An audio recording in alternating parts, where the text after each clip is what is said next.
In the glittering halls of Buckingham Palace, where centuries of tradition meet modern security protocols, a single moment of vigilance saved a young prince's life. What appeared to be an innocent gesture during a royal event became a deadly trap that could have changed the course of British history forever. This is the untold story of how one guard's instincts prevented a tragedy that would have shocked the world. The morning sun cast long shadows across the manicured gardens of Buckingham Palace as preparations began for what was supposed to be a routine royal engagement. Prince George, now 11 years old and third in line to the throne, was scheduled to attend a youth charity event in the palace's grand ballroom. The occasion would bring together children from various London schools, along with their teachers and several prominent donors who had contributed significantly to educational programs across the United Kingdom. Detective Sergeant Michael Harrison had been part of the Royal Protection Unit for nearly 15 years. His weathered face bore the subtle lines of someone who had spent countless hours scanning crowds, analyzing threats, and maintaining the delicate balance between accessibility and security that modern royalty required. On this particular Tuesday morning, he felt the familiar weight of responsibility settling on his shoulders as he reviewed the security briefings for the day's events. The charity event had been planned for months, with extensive background checks conducted on every attendee. Children aged 8 to 12 from 5 different schools would participate in educational activities alongside Prince George, while photographers captured moments that would later appear in newspapers across the globe. The palace's event coordinators had worked closely with the security team to ensure that every detail was accounted for, from the positioning of exits to the screening of all gifts and materials that would be present. As Harrison walked through the ballroom during the final security sweep, he noted the arrangement of tables where the children would participate in science experiments and art projects. Crystal glassware had been set up at one station where young participants would learn about the properties of different liquids through safe, supervised demonstrations. The glasses sparkled under the chandeliers, each one carefully positioned and accounted for in the detailed event logistics. The guest list had been scrutinized multiple times. Among the attendees was Dr. Margaret Pemberton, a respected chemistry professor from Imperial College London who had volunteered to lead the science demonstrations. Her credentials were impeccable, with over 20 years of experience in education and numerous commendations for her work with young learners. Also present would be several school principals, teachers who had accompanied their students, and a handful of carefully vetted journalists who would document the event. Prince George arrived at precisely 10 o'clock, accompanied by his personal protection officer and 2 additional security personnel who would maintain discreet positions throughout the ballroom. The young prince appeared relaxed and genuinely excited about the activities planned for the morning. His enthusiasm was infectious as he greeted the children who had gathered for the occasion, many of whom seemed slightly overwhelmed by the grandeur of their surroundings but eager to participate. The first hour of the event proceeded exactly as planned. Prince George moved from station to station, engaging with the children in various activities designed to promote learning and creativity. At the art station, he helped younger children create collages using recycled materials, demonstrating the environmental consciousness that had become increasingly important to the royal family. The photography station allowed the children to learn about different types of cameras and even take pictures of each other in the ornate surroundings. Harrison maintained his position near the main entrance, his trained eyes continuously sweeping the room while staying alert to any unusual behavior or unexpected developments. The other security personnel were positioned strategically throughout the ballroom, each responsible for different sectors and maintaining constant communication through nearly invisible earpieces. The atmosphere remained cheerful and relaxed, with the children's laughter echoing off the high ceilings as they rotated between different learning stations. Dr. Pemberton had set up her science demonstration at a table near the center of the room, surrounded by various beakers, test tubes, and measuring instruments that would allow the children to safely explore basic chemical reactions. She had prepared several different experiments, including color-changing solutions, safe crystallization processes, and demonstrations of density using different liquids. Her preparation had been thorough, and she had coordinated with the palace staff to ensure that all materials met strict safety guidelines. As the morning progressed, Prince George showed particular interest in the science station. Dr. Pemberton welcomed him warmly, explaining the day's experiments and inviting him to participate alongside the other children. The demonstration involved mixing different colored solutions to create new compounds, a process that fascinated the young audience as they watched clear liquids transform into brilliant blues, vibrant reds, and striking yellows. The children gathered around the table, their eyes wide with wonder as Dr. Pemberton explained the scientific principles behind each reaction. Prince George stood among them, asking intelligent questions that impressed both the professor and the attending teachers. The informal educational setting provided exactly the kind of positive publicity that the palace hoped to generate, showcasing the young prince's curiosity and intellect while highlighting important charitable causes. Harrison noticed the genuine engagement between Prince George and the other children, noting how naturally the young royal interacted with his peers despite the obvious differences in their circumstances. This ability to connect with people from various backgrounds had become one of Prince George's most remarked-upon qualities, suggesting that he was developing the interpersonal skills that would serve him well in his future role.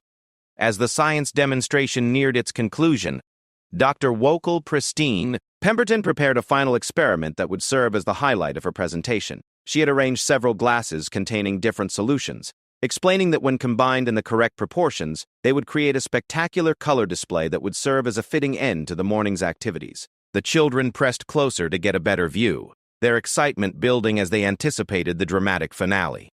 The atmosphere in the ballroom had reached its peak of enthusiasm when Dr. Pemberton picked up one of the glasses containing a clear solution that would serve as the catalyst for the final reaction.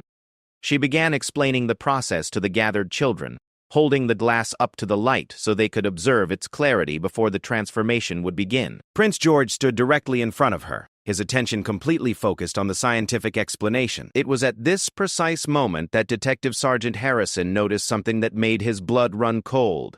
Among the carefully arranged glasses on the demonstration table, one appeared slightly different from the others. The difference was subtle, almost imperceptible, but his trained eye caught the variation in the way the light reflected off its surface. The liquid inside seemed to have a different consistency, a barely noticeable thickness that distinguished it from the other solutions. Harrison's mind raced as he processed what he was observing. Every detail of the event had been planned and verified. Every material had been checked and approved. Yet something about this particular glass triggered every instinct he had developed during his years of protecting the royal family. The positioning of the glass, the way Dr. Pemberton was handling it, and the proximity of Prince George all combined to create a scenario that demanded immediate action. Without hesitation, Harrison began moving toward the science station, his hand instinctively reaching toward his radio to alert the other security personnel. The distance across the ballroom seemed to stretch endlessly as he navigated between tables and chairs, his eyes never leaving the glass that Dr. Pemberton was now lifting toward Prince George's eager face. Part 2 time seemed to slow as Detective Sergeant Harrison pushed through the crowd of children and adults gathered around the science demonstration table. His years of training had taught him to trust his instincts, and every fiber of his being was now screaming that something was terribly wrong with the scene unfolding before him. The glass in Dr. Pemberton's hand, which contained what appeared to be an innocuous clear liquid, had triggered an alarm in his mind that he couldn't ignore. As he moved closer, Harrison began to notice additional details that confirmed his growing suspicions. Dr. Pemberton's demeanor, which had been warm and engaging throughout the morning, now seemed forced and artificial. Her hands, which had been steady during the earlier demonstrations, showed a slight tremor as she held the suspicious glass. Most concerning of all, she was positioning the container in a way that would require Prince George to lean forward significantly to observe the contents, bringing his face dangerously close to the liquid. The other children pressed around the table, their excitement building as they anticipated the dramatic conclusion to the science presentation. Teachers and palace staff maintained their positions around the perimeter of the group, their attention focused on managing the young audience and ensuring clear sightlines for the photographers who were documenting the event. None of them had noticed the subtle changes in Dr. Pemberton's behavior that had caught Harrison's attention. Prince George, displaying the natural curiosity that had characterized his participation throughout the morning, stepped closer to the demonstration table. His eyes sparkled with genuine interest as Dr. Pemberton began to explain the final experiment, describing how the combination of different chemicals would create a spectacular visual display. The young prince's enthusiasm was evident as he asked questions about the scientific principles involved. demonstrating the kind of intellectual engagement that his tutors had worked hard to cultivate. Harrison continued his approach, now close enough to hear Dr. Pemberton's voice as she addressed the assembled children. Her explanation of the chemical reaction seemed technically accurate, but there was something in her tone that suggested nervousness beyond what would be expected from performing in front of such a distinguished audience. The professor's eyes occasionally darted toward the exits, and her free hand fidgeted with the materials on the table in a way that seemed inconsistent with her previously confident demeanor. The detective's training had taught him to analyze multiple factors simultaneously when assessing potential threats. The background check on Dr. Pemberton had revealed nothing suspicious, but Harrison knew that determined individuals could sometimes maintain deep cover for extended periods. The professor's access to chemical knowledge and laboratory equipment could potentially provide the means for creating substances that would be difficult to detect during routine security screenings. As Dr. Pemberton lifted the glass higher, supposedly to allow the children a better view of the liquid's clarity, Harrison noticed that she was careful to keep the container at arm's length from her own face. This detail, combined with the subtle differences he had observed in the liquid's appearance, convinced him that immediate action was necessary. The safety of Prince George took precedence over any concerns about potentially disrupting an innocent educational demonstration. The detective reached the edge of the group just as Dr. Pemberton began to tilt the glass toward Prince George, ostensibly to show him the liquid's properties before beginning the reaction. The young prince leaned forward eagerly, his face now only inches away from the container's rim. The other children crowded closer, not wanting to miss any detail of the anticipated spectacle. "Stop!" Harrison's voice cut through the excited chatter like a knife, causing every person in the ballroom to freeze in place. His command carried the authority of someone accustomed to being obeyed without question, and the immediate silence that followed demonstrated the effectiveness of his intervention. Pemberton's hand jerked slightly at the unexpected interruption, causing a small amount of the liquid to slosh within the glass. In one fluid motion, Harrison stepped forward and firmly grasped Dr. Pemberton's wrist, preventing her from bringing the glass any closer to Prince George. The professor's eyes widened in apparent surprise and confusion, but Harrison noticed that her initial expression contained more fear than the innocent bewilderment that would be expected from someone who had simply been interrupted during a legitimate demonstration. "I need you to set that glass down immediately," Harrison commanded, his voice remaining calm but carrying unmistakable authority. The other security personnel had instantly responded to his alert, moving into position around the demonstration table while maintaining discreet positions that wouldn't cause panic among the children. Prince George stepped back slightly, his expression showing confusion, but also the trained composure that had been instilled in him from an early age. Dr. Pemberton's hand trembled more noticeably as she slowly placed the glass on the table, her face pale and her breathing becoming increasingly rapid. "I don't understand," she said, her voice shaking. "We were just conducting a simple chemical demonstration. This is a standard educational exercise that I've performed hundreds of times." Despite her words, her body language suggested someone who had been caught in an act she had hoped to complete undetected. Harrison maintained his grip on her wrist while using his other hand to signal the additional security personnel. "Everyone please step back from the table," he announced to the assembled group, his tone designed to convey authority without creating panic. "We're going to take a few precautions to ensure everyone's safety." The children responded with the quick obedience that adults had come to expect from well-behaved school groups, though their faces showed curiosity and concern about the sudden change in atmosphere. The palace staff immediately began implementing emergency protocols that had been practiced countless times but never expected to be used during a children's educational event. Teachers moved to reassure their students while subtly guiding them toward predetermined safe areas. The photographers were politely but firmly asked to step back and temporarily suspend their documentation of the proceedings. Prince George, displaying remarkable composure for his age, remained calm despite the obvious tension that had suddenly filled the room. His training for unexpected situations had prepared him to follow security directives without question, understanding that the protection officer's judgment took precedence over any other considerations. He moved to the position indicated by his personal protection officer, his eyes alert and curious about the unfolding situation. Dr. Pemberton continued to protest her innocence, her voice becoming increasingly agitated as the reality of her situation became apparent. "This is a terrible misunderstanding. she insisted, looking around the room at the faces now focused on her with varying degrees of suspicion and concern. "I've dedicated my entire career to education. I would never do anything to harm children, especially not under these circumstances."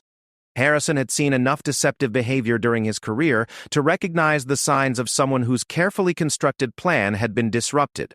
The professor's protests might have seemed convincing to casual observers, but her physical responses told a different story. The way she avoided direct eye contact, the increasing perspiration despite the comfortable temperature in the ballroom, and her repeated glances toward the exits all suggested someone whose true intentions differed significantly from her stated purpose.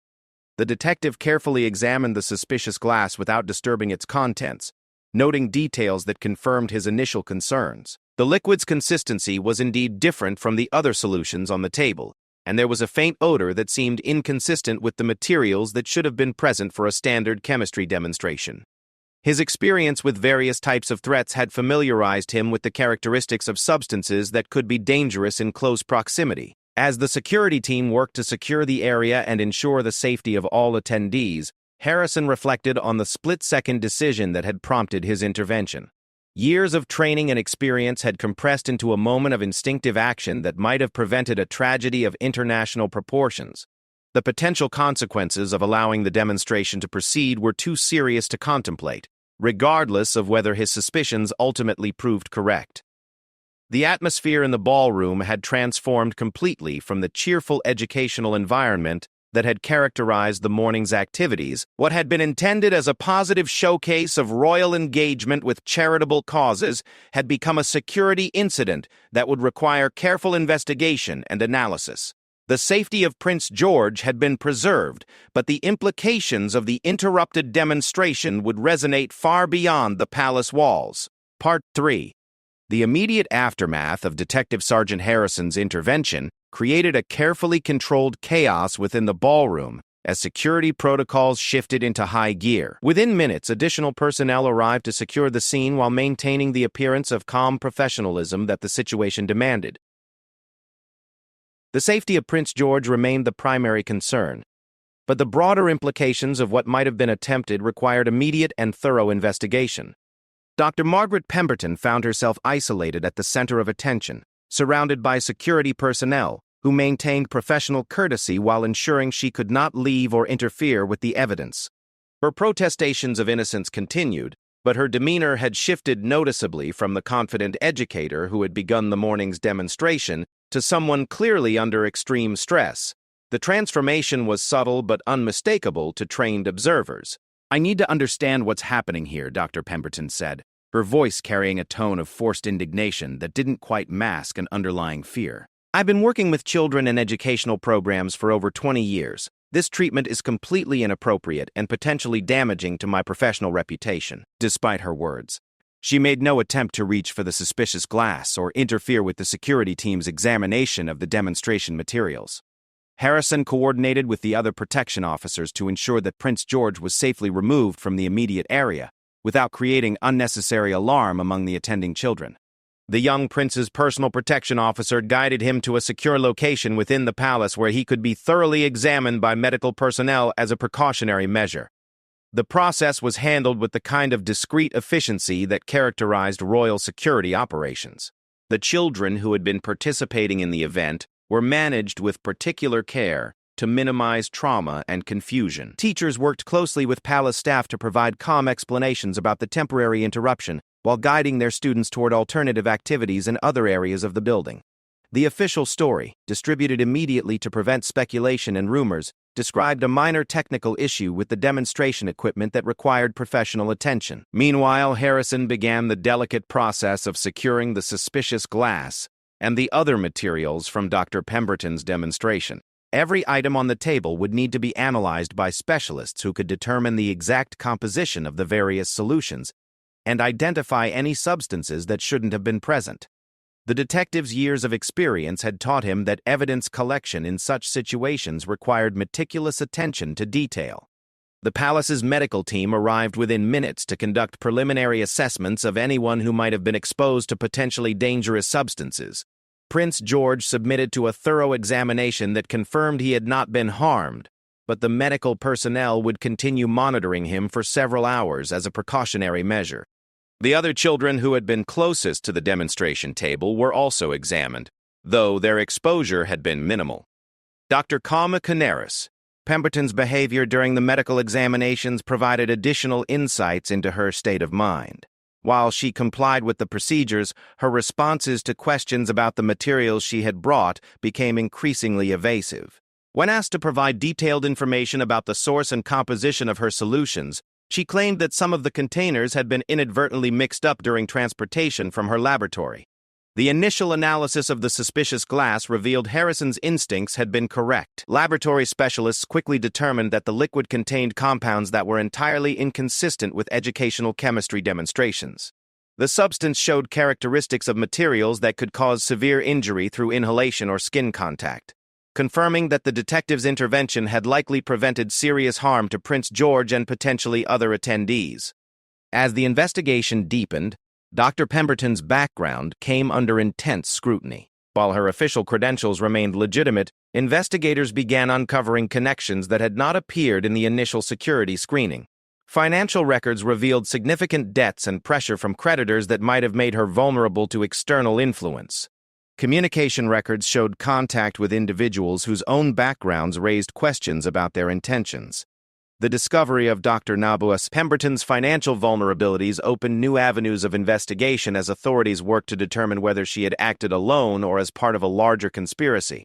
The possibility that someone had exploited her expertise and access to chemical materials for purposes far beyond educational demonstration became increasingly likely as evidence accumulated. The sophisticated nature of the planned attack suggested resources and planning that exceeded what one individual could typically accomplish.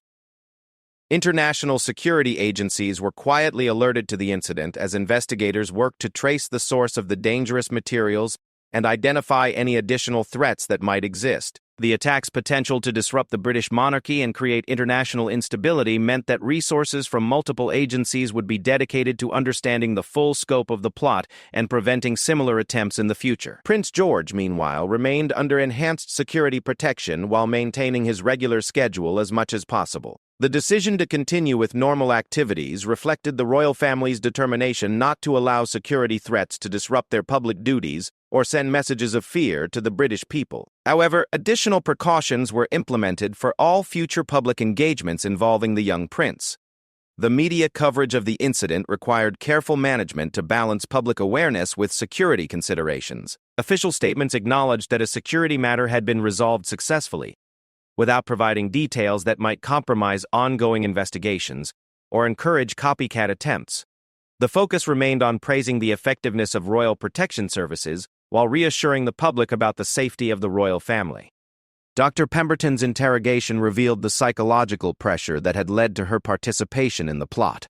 Financial desperation, combined with threats against her family members, had gradually drawn her into a conspiracy that she claimed to have never fully understood until it was too late to withdraw safely. Her cooperation with investigators provided crucial information about the methods and contacts that had been used to recruit her. The investigation expanded to include examination of security protocols for royal events, leading to enhanced screening procedures for all materials and personnel involved in future engagements. While the existing system had successfully prevented harm through the vigilance of trained personnel, the incident demonstrated the need for additional layers of protection against increasingly sophisticated threats. Harrison found himself reflecting on the split-second decision that had changed the course of events. Years of training and experience had compressed into a moment of intuitive recognition that something was wrong with a situation that appeared perfectly normal to most observers. The detective's ability to trust his instincts, despite the potential embarrassment of being wrong, had proved crucial in preventing what could have been a tragedy with worldwide implications. The psychological evaluation of Dr. Pemberton revealed the complex mixture of desperation, fear, and misguided rationalization that had led her to participate in such a dangerous plot. Her genuine love for education and children had been exploited by individuals who understood how to manipulate personal vulnerabilities for their own purposes. The case provided valuable insights into the methods used to recruit seemingly trustworthy individuals for criminal activities. As the full scope of the plot became clearer, investigators worked to trace the network of individuals who had planned and organized the attack. The sophistication of the chemical preparation and the careful manipulation of Dr. Pemberton suggested a level of planning and resources that extended far beyond what casual criminals might possess. International cooperation became essential as the investigation revealed connections across multiple countries. Part 4. The weeks following the thwarted attack on Prince George revealed the true complexity of what investigators would later describe as one of the most sophisticated assassination attempts in modern British history. The network behind Dr. Pemberton's recruitment extended across multiple continents, involving individuals with expertise in chemistry, psychology, and intelligence operations, who had spent months developing their plan to exploit the perceived accessibility of royal educational events. Detective Sergeant Harrison's split-second decision had disrupted a conspiracy that investigation revealed to be far more extensive than initially suspected. The analysis of Dr. Pemberton's communications uncovered a web of contacts that included individuals with connections to hostile foreign intelligence services, domestic extremist groups, and criminal organizations seeking to destabilize British institutions for their own purposes. The chemical analysis of the substance in the suspicious glass confirmed the investigators' worst fears about the attacker's intentions. The compound had been specifically designed to cause rapid and severe injury through minimal exposure, with effects that would have been nearly impossible to treat effectively even with immediate medical intervention. The substance's characteristics suggested the involvement of individuals with advanced knowledge of chemical warfare agents and access to sophisticated laboratory facilities. Dr. Pemberton's psychological evaluation provided crucial insights into the recruitment methods used by the conspiracy. The perpetrators had identified her financial vulnerabilities through careful research and gradually increased their pressure over several months. Initially approached under the guise of educational consulting opportunities, she had been slowly drawn into increasingly questionable activities before realizing the true nature of what was being asked of her. The professor's family members were discovered to have been under surveillance and subtle threats for weeks before the planned attack, creating the psychological pressure necessary to ensure her cooperation. The conspirators had demonstrated sophisticated understanding of human psychology and the methods needed to manipulate individuals who would normally never consider participating in violent activities. International intelligence cooperation revealed that similar plots had been considered against other members of royal families and government officials across Europe. The attack on Prince George appeared to be part of a broader campaign designed to create instability and fear among democratic institutions. The sharing of information between allied nations led to the identification and arrest of additional conspirators in several countries. The enhanced security measures implemented following the incident included significant changes to the screening procedures for all royal events. New protocols required multiple independent verifications of all materials and personnel involved in public engagements, with particular attention to individuals who would have direct access to members of the royal family. The changes were designed to maintain the accessibility that characterized modern royal events while providing additional layers of protection. Prince George's reaction to learning about the seriousness of what had been prevented demonstrated the maturity and resilience that had been carefully cultivated through his education and training. While naturally concerned about the implications, he expressed understanding about the increased security measures and determination not to allow the threat to affect his commitment to public duties and charitable activities. The trial of Dr. Pemberton and the other conspirators who were successfully identified and arrested became a significant legal proceeding that highlighted the evolving nature of security threats in the modern era. The case demonstrated how traditional protection methods needed to adapt to address increasingly sophisticated attempts to exploit the openness and accessibility that democratic societies valued. Harrison received recognition for his actions, though he consistently emphasized that the successful prevention of the attack had been the result of team effort and systematic training rather than individual heroism. His experience became part of the enhanced training protocols developed for royal protection personnel, highlighting the importance of trusting instincts and maintaining constant vigilance even during apparently routine events. The incident led to broader discussions about the balance between security and accessibility in democratic societies.